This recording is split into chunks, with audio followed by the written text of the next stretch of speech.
Lokong super session yan. Pinasukan ako. Yung drop off ko wala pang 1 km. Tignan nyo kung magkano kikitain. Pakak. 38 pesos. Super session pa kayo ha. Kala nyo maganda. Nadali din ako. Kala ko maganda yung super session eh. Kaya pinagre-release ko na lahat ng planner ko. Kahit yung normal na planner. Laban na sa lahat to. Ito may dala tayo. Express 85 pesos naman. Papuntang San Mateo. Mula dito sa may JP Rizal. Ewan ko kung malaki yun. Pero para sa akin ang baba nun 85.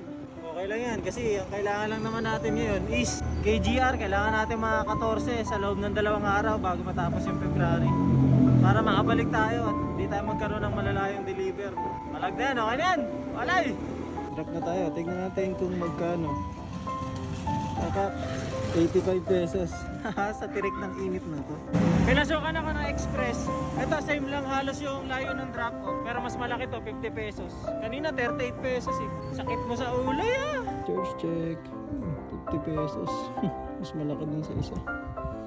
Kaya pinag-release ko na lahat ng planner, kahit normal planner.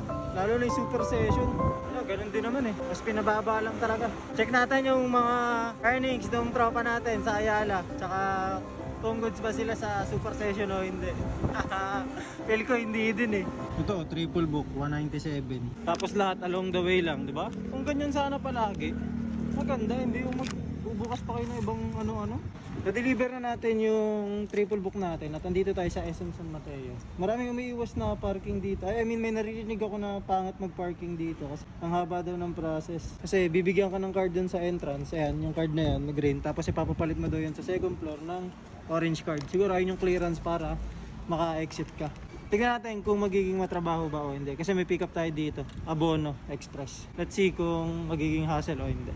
Na-pick up na natin yung pagkain na pipick upin natin. At binasa ko yung nandito sa card. Kailangan pala ipapalit to dun sa may SM Payment Kineme yung may cashier. Ngayon hanapin natin kung saan yun. Sabi second floor daw. Napapalitan natin siya. Diyan lang siya sa may likod ng Samsung. Ito na siya. Naging orange card na yung green card natin kanina. Ito yung ipepresent pag mag-exit. Goods lang naman pala. Medyo hassle lang ng konting-konti pero goods lang. Para kahit pa paano safe yung motor natin dito sa loob. Kasi dun sa labas illegal park. Pero diskartehan talaga yun ng mga taga dito. Yung kabisado na yung biyahe rito. Ito yung itsura ng parking space, diba? Nasa labas siya. Pero kahit pa paano may lilim ng puno. Tapos ito yung mismong parking ng SM. So lakad ka lang pa ganun. At mabilis lang. Mabilis lang. Siguro mag-consume lang siya ng extra minutes kung sakaling merong mga nakapilang customer. Pero saglit lang. Ito na siya. Sa wakas, nakaranas din ng lamig. Pabalik na tayo sa Ayala guys. Handa na naman tayong tumambay. Guess what? Pinasukan tayo. 233 boy. Medyo malayo nga lang yung isa. Ayun. Kaya siya naging 233 kasi bundok na to. Magkakasama, triple book siya eh. Pero yung isa kasi bundok na talaga to. Dulo na, ayun, bundok na yung kabilang side. Pero palag pa rin tayo dyan boy. 200 plus yan. 1-0. Aberya. Tinatawagan natin yung customer natin. Andito tayo sa may pin niya. Sumagot na yung customer natin. Bababa na daw siya. Parang kakagising lang. Thank you po. 2-0. 3-0. Hey. Ano? 233 yung kinita natin.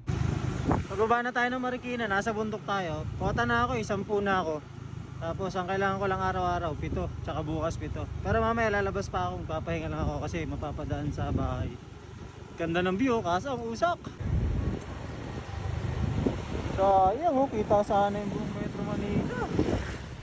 Kaso mausok eh.